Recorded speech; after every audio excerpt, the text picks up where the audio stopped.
Keep it simple this new year, my father said casually. Then my sister's kids walked in, laughing, wrists flashing brand new watches, park tickets sticking out of their pockets like trophies. My children froze beside me. My mother leaned in and whispered, "Your kids don't need that." That was the exact moment something inside me went quiet. My name is Lauren Hale. I'm 36, divorced, and for the last 7 years I've been the invisible glue holding my family together. I'm the one who pays quietly, school fees, car notes, credit cards, while pretending it's nothing. I'm the one they call practical, low maintenance, understanding. I look down at my kids. No watches. No tickets. Just 4 smiles and that familiar confusion children get when fairness disappears without explanation. I didn't argue. I didn't cry. I smiled, thanked everyone for dinner, took my kids by the hand, and walked out into the cold night air. My father didn't follow. My mother didn't call my name. My sister didn't even look up. At home, after my kids fell asleep, I sat at the kitchen table and opened my banking app. One by one, I removed authorizations. Shared accounts gone. Auto payments canceled. Emergency cards locked. 7 years of silent support ended in under 12 minutes. I slept better than I had in years. By morning, my phone showed 58 missed calls. And as I was pouring coffee, someone in a uniform knocked on my door.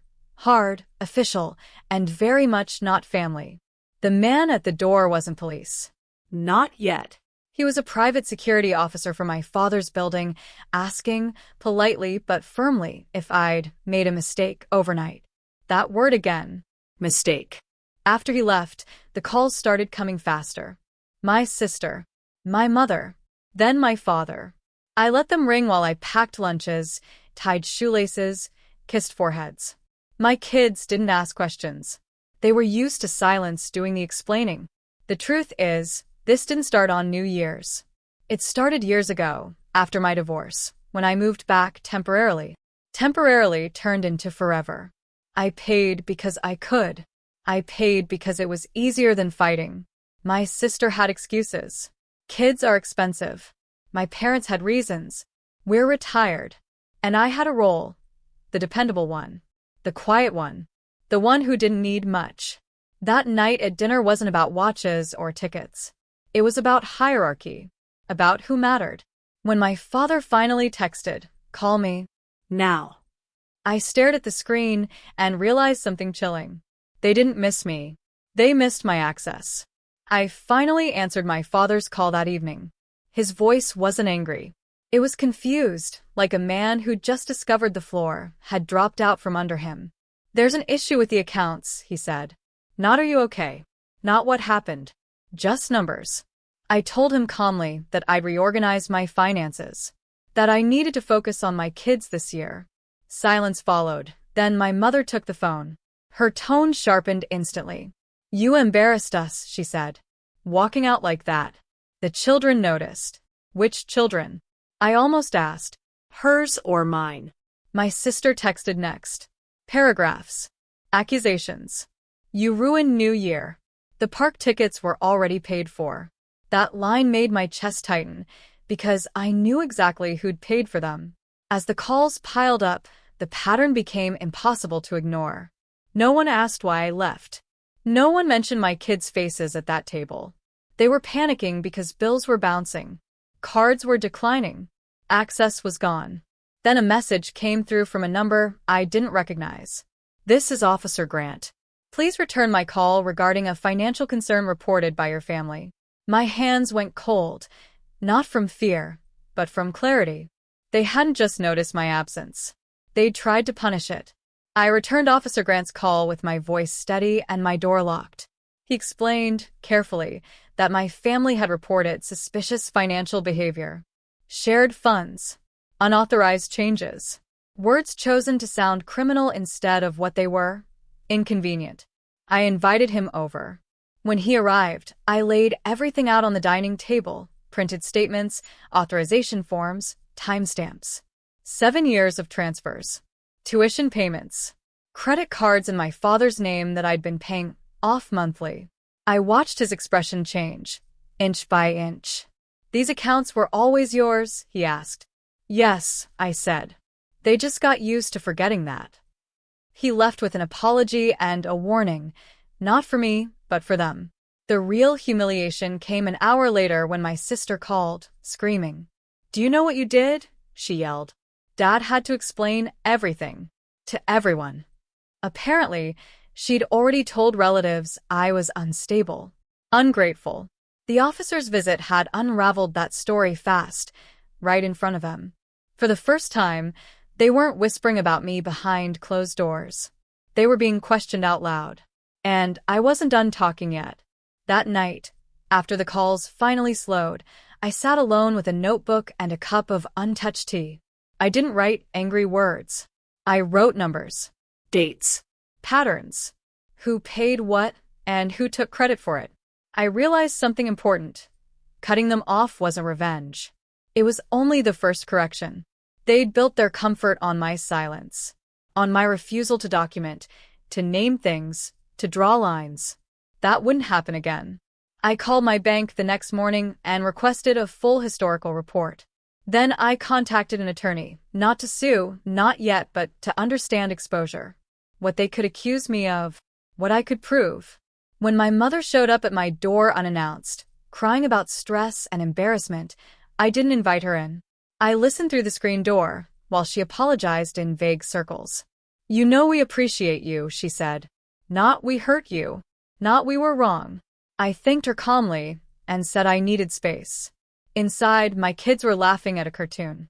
Safe. Unaware. And for the first time, my planning wasn't fueled by anger. It was fueled by precision. Because if they want a story, I would make sure the truth was the only version that survived. The bank report arrived in a thick envelope, heavier than it should have been. I spread the pages across my table like evidence at a trial. Totals circled in red. Years highlighted. Amounts even I hadn't realized added up to a life they never thanked me for. I sent one email. Calm. Polite. Attached documents only. Subject line. Clarifying financial history. I didn't accuse. I didn't threaten. I simply listed contributions and stated that from this point forward, all past support would be formally recorded and all future contact would go through my attorney. The response was instant chaos. My father called first, voice shaking. You're making this look bad, he said. Not we're sorry. My sister followed with rage, then panic, when she realized certain accounts were now under review by institutions she'd never even known existed. By evening, extended family members were calling me, quietly asking questions. The narrative had flipped. Whispers moved away from me and toward them. And when my sister texted, "Please don't send anything else," I finally smiled. Because the truth had only just started speaking. By the next day, my phone stopped ringing, not because they'd calmed down, but because they'd turned on each other. My aunt called first. Careful. Curious. She asked why my father had been covering certain expenses with help he never mentioned. Then a cousin texted screenshots, family group chats I'd been muted from for years. My name everywhere. My money everywhere. My presence suddenly very loud. That afternoon, my sister showed up again. No tears this time. Just fury wrapped in desperation. You blindsided us, she said, pacing my porch. Dad looks like a liar. I told her the truth doesn't blindside people. It just removes the cover. She tried to bargain. Promises. Apologies that still centered on their stress. When that didn't work, she tried blame, said I was punishing the kids. That's when I ended the conversation. Inside, my children were doing homework at the table I'd paid for, in the house I alone sustained. For the first time, the fallout wasn't touching them. It was landing exactly where it belonged. 2 weeks later, a letter arrived, formal, stamped, heavy with consequence. My father's building had begun a review. Certain assumptions about his financial independence no longer held up without my backing. The uniform at my door that morning hadn't been there to scare me.